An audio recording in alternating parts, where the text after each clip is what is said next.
In order to solve a system using the substitution method, both equations need to be solved for y or solved for x.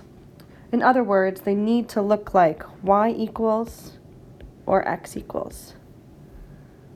So if we look at this given system, we can see that the first equation actually is already solved for y.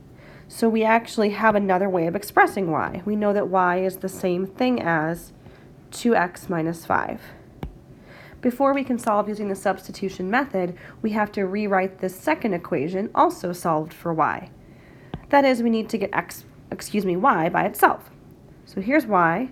To get it by itself, we need to get rid of this x term that's in front, and since it's a negative 3x, to get rid of it from that side, we're going to add 3x to each side. And negative 3x plus 3x, that makes just a 0.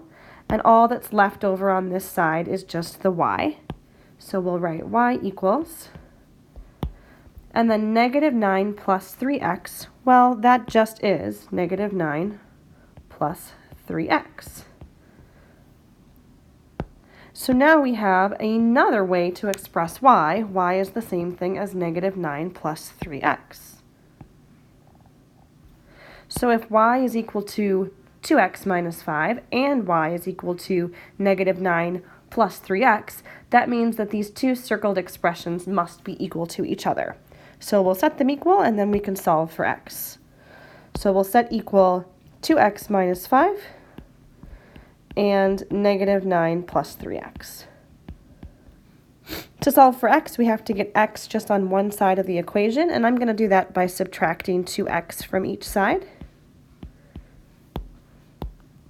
And we get negative 5 equals negative 9. And positive 3x minus 2x is going to make a positive 1x. So plus 1x. And now we just need to solve for x by getting rid of the negative 9 and the 1 in front. So we'll add 9 on both sides, giving us positive 4 equals 1x. And then we don't really need to divide by that 1 because that won't do anything. If 1x equals 4, that means that just x equals 4. We have the first half of our answer. Now we need to find the y part of our answer. And we can use either of the equations in the original system. I'm just going to use the top one. So I'm going to take this y equals 2x minus 5. And I'm going to take the fact now that I know that x equals 4 and put that together to solve for y.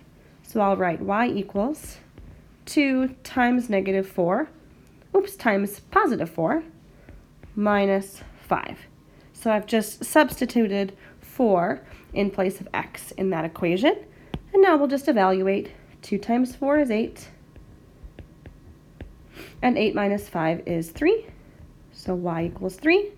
So our solution to the system is the coordinate pair 4, 3. So that's how you use the substitution method.